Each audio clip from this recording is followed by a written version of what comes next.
developer from Scatec Solar. This trend is actively working in onshore and offshore wind, floating ground solar for Scatec ASA in Vietnam through both development and structuring phases. He's going to deliver with us development risk of FPV in Vietnam, financing FPV options, pipelines, and the future investment opportunities. I leave my floor to you, Dennis. I think I'm going to help you to play the PBA slide, right? Yep, please. And also the video from my side is not cannot be shared on Zoom for some reason. So PBA, anyway, we have your voice here. Yes. Okay.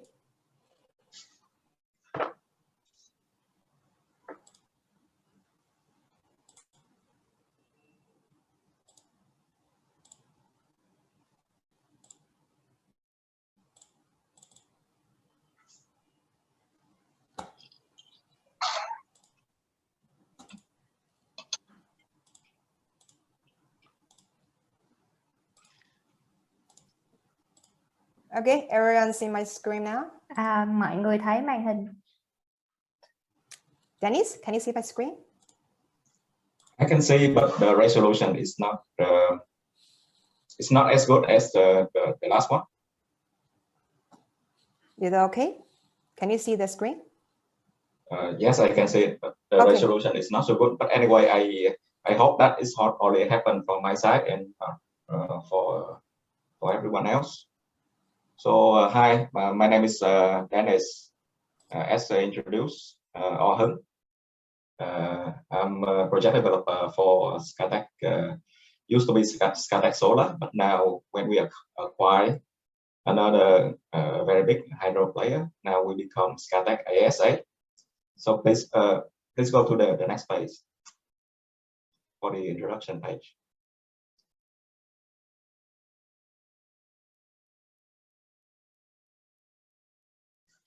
Yep. Yes, it's on the introduction page, Dennis.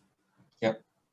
So about ourselves, Scatec ASA, we are a Norwegian investor.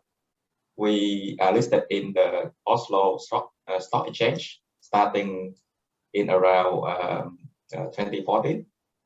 And recently we acquired ASA Power, which is also a Norwegian company. Our business model is to develop, construct, and operate the plant for the full life cycle. And in terms of technology, in the past, our focus was in solar, but with the new acquisition and with the entering of the wind business, now we have solar, wind, hydro, P2X, and storage system. So our first plant was in Italy in around 2009, and Africa in 2014. And we have a project. Now we have 3 projects in Central America. Starting in 2015, we have the first solar plant installed in the USA, in Utah in 2015 as well. In the Middle East, we have the first plant also in operation in Jordan. In 2017, we also signed partnership with Equinor, which is another Norwegian, but a very big one indeed. In South America, we have the first plants, 162 megawatts in Brazil in 2018. And in ASEAN, we have the first solar plant in Malaysia, also in 2018. And in 2020, we completed the acquisition of a wind plant in Vietnam. So that is also our first operating wind plant. Next slide, please. Okay. Yes, it's on the next page. Yes, please. Thank you. Please. So this is just quickly on the portfolio that we have in terms of actual operating assets. And in terms of revenue side, you can see it has been growing quarterly. And these are notably the revenue of the actual operating wind plants. So when we develop and we construct the projects, we are going to keep the project. So these are the revenue of the project itself, and not, selling assets. Normally we don't try to sell our assets. We're gonna operate it for the full life cycle. Next slide, please. Okay. So this is the first floating solar project that we developed in Vietnam. We have the right for site survey in this exclusively, and this is a 350 megawatt peak in two projects, in two plants, and in the Thác Mơ Lake, which is one of the three largest reservoir located anywhere in southern part of Vietnam. You can see that we carry out a lot of study, including the initial bathymetry, the reconnection study of the potential location for substation, and on the left, top left corner, you can see the connection point that we are planning to connect to, which is 220 kV. Next slide, please. Okay. Yes. Okay. So why FPV? So the reason for why in a certain circumstance we don't want to build on the ground, and we prefer the FPV is, first of all, when a certain region of the country, the land price is increasing too quickly, that become very expensive to develop project on the ground. That is probably very easy to see. That is the first clear reason why somebody would choose an FPV versus a ground solar project. Also, part of the reason is if there's the region, the soil is not very suitable for ground mounted system, especially if you are looking at the tracking system, which is competitive. The soil and ground condition would require to have a much tougher requirement for ground condition, where you can find a lot of area around Vietnam do not have a ground condition for tracking. The next is the tariff. So it could the FPV could complement the hydro in terms of having the overall effectiveness on obtaining the better tariff, because normally if we expect to be part of this might not apply for Vietnam, but in other country, you could combine a hydro plant and an FPV belong to one investor. But as we know, in Vietnam, most hydro has been constructed. In terms of the effectiveness of using the land, most of the government would like you not to overuse the land, because of the land could also be used for agricultural purpose. While the reservoir, you can build on the reservoir and not impacting too much of the livelihood of the surrounding community. However, we have to also look at the cost of the FPV. With the new technology, there is a limited number of manufacturers. I'm not talking about the panel, but the overall solution for the FPV. Also, if we talk to the supplier in FPV technology, we can see that the manufacturing location is limited in terms of the material required, and also the site also required to have. If you want to build the float next to the site, you need to have a certain site that is capable for that. The technology is also being developed to be more sophisticated and efficient. So we can see here with the ocean sun floating system, this is a new type of system that would that have a certain advantage compared to the traditional system of Scatec or Synchro.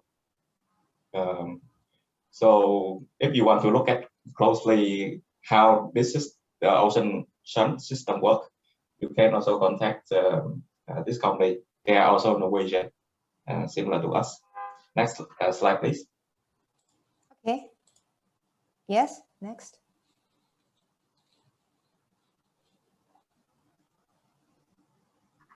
Okay. So let's look closely into the advantage and the challenge of FPV. So advantage is place where there are abundance of water surface. You can install it anywhere that have available water surface, as long as the surface doesn't run dry too quickly. Also, you can save the land for the community that has been discussed. So overall social impact for that, economic impact for the community would be less. Also, you can utilize the cooling effects to have a better, more efficient plants compared to the ground, especially in place in a very hot place like Linton and Linton, even though the US side. Also, the efficiency is less because the ground condition is mostly hot. Also, typically when you put it on a lake, the shading of the surrounding is normally lower. Also, you help the community to reduce the evaporation. So technically, the community can have more water basically. Then there would be 20 or 30% of evaporation of the total amount of water can be stored in the pond. And installation is much cheaper. Bankability. So the challenge in FPV is very limited track record. So in Vietnam, for now there are 3 plants installed, but overall, compared to the ground solar, it's easier for the bank to look at the economics and the track record. Also, the current supporting standard for FPV is less. Also, partially it has not been built that many. Technical complexity before the installation, you need to do a lot of work. Also, biodiversity normally would be situational, but could be more challenging for FPV. Impact to bird could be there because the bird is also using water like the human. And the floats, depending on where you install, but you would expect the float is still a little bit more expensive. You could save the float costs with importing the machine and produce the float right at the site instead of importing the float compared to most of the projects. And the supplier, sometimes they can be not bankable depending on the appetite of the bank. But normally, if the supplier is unknown, the bank would not feel very confident about it.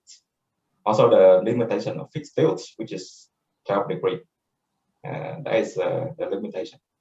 Logistic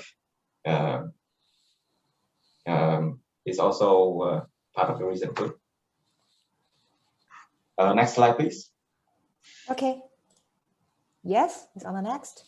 Okay, so we can take a look at this comparison of fixed tilt versus tracking versus floating, and you can see the cost. So we project in around 2021.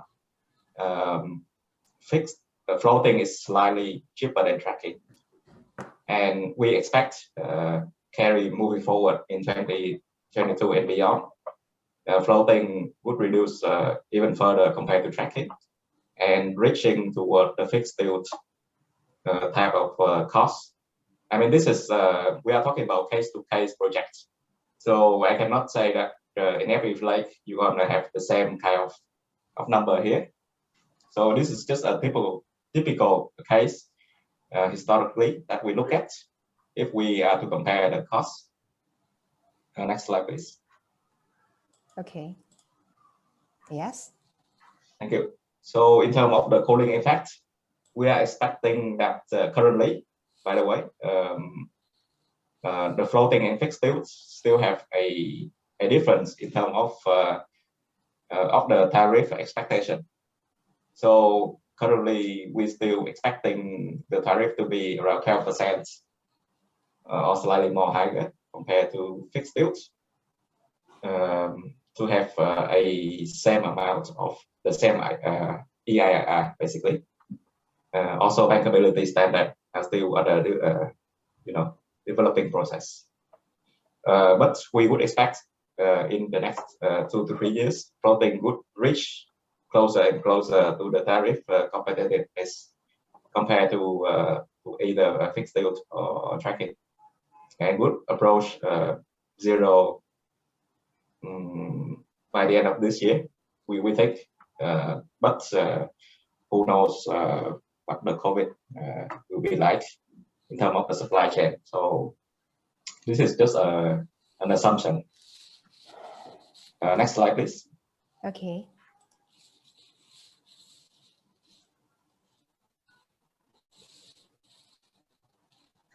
Okay, so what are the other development concerns that we always have to look at when we install FPV? First is the curtailment. So overall, 17 gigawatt plus solar and near 4 gigawatt wind has been COD, and mostly in the south. So those projects are obviously competing for the grid for FPV, right? And we would expect another 4 to 5 gigawatts at least COD before 2025. In terms of OPTEC, so the first FIT and the second FIT has been expired, and there are a lot of drafts regarding to DPPA and auction, but it doesn't look like any of them are coming very soon. So we need to monitor the situation with the regulator in terms of release an official program for DPPA and auction. This is just some speculation that the PPA for the new projects might not be as good as the last one. We have to wait and see for that. In terms of project development, the regulation on the lake development, basically all the lake and all the reservoir in Vietnam are managed through the ministry or through the province or through a company belong to the province, for example. So there are a lot of entanglement in terms of who are making decision on a certain specific of project development that we need to always check. Also, we can see that local ENS standards are increasing. Especially there were a new regulation on the ENS, environment and social impact, that we need to look at, and I would expect they would modify even further for future FPV. Economic comparison to ground solar is also challenging. Execution timeline, I don't think FPV can be as fast to be executed as ground solar yet, but we do expect that the regulator in Vietnam would take that into account when they create the DPPA or auction program if your project is FPV rather than ground. Project finance track record is not there yet compared relatively to ground. EPC option would obviously be less than ground, and the option for quick finance to get local finance quickly. This is not very clear that the bank are willing to provide the type of quick process for financing compared to the ground solar. Next slide, please. Okay.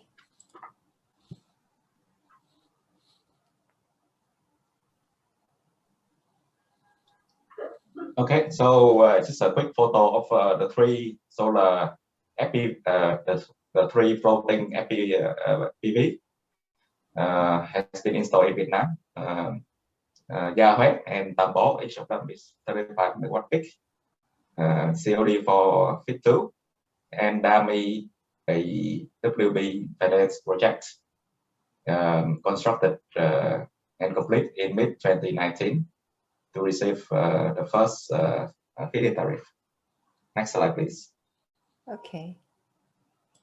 So these are the quick list of the FPV project has been approved in PDP 7+. So this project technically should be eligible for DPA or future auction, but we have to wait and see.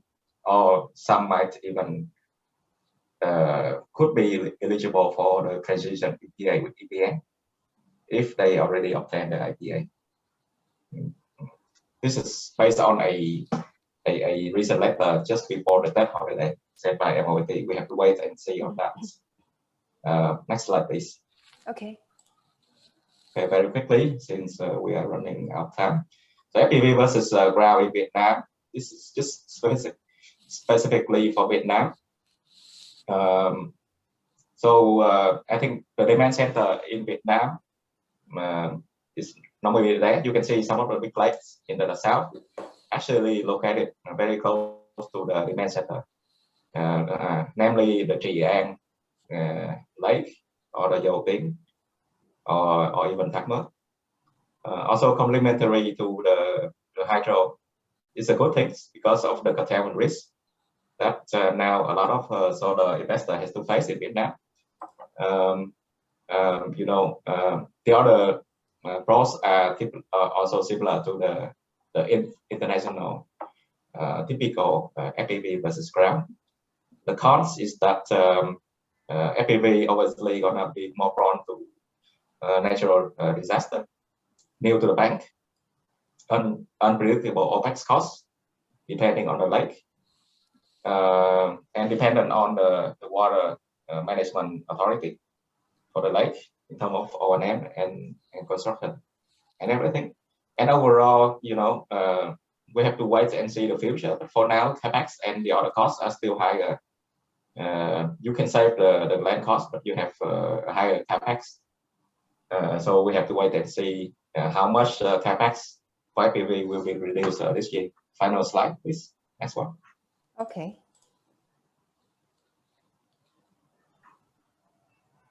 So Vietnam challenging of relay FPV. So with the 5 gigawatts already approved, more than half of that are FPV. So hopefully the next phase of solar development in Vietnam will be having a lot more FPV compared to the previous round of FIT. In terms of international support, I believe that ADB and World Bank are supporting FPV very strongly.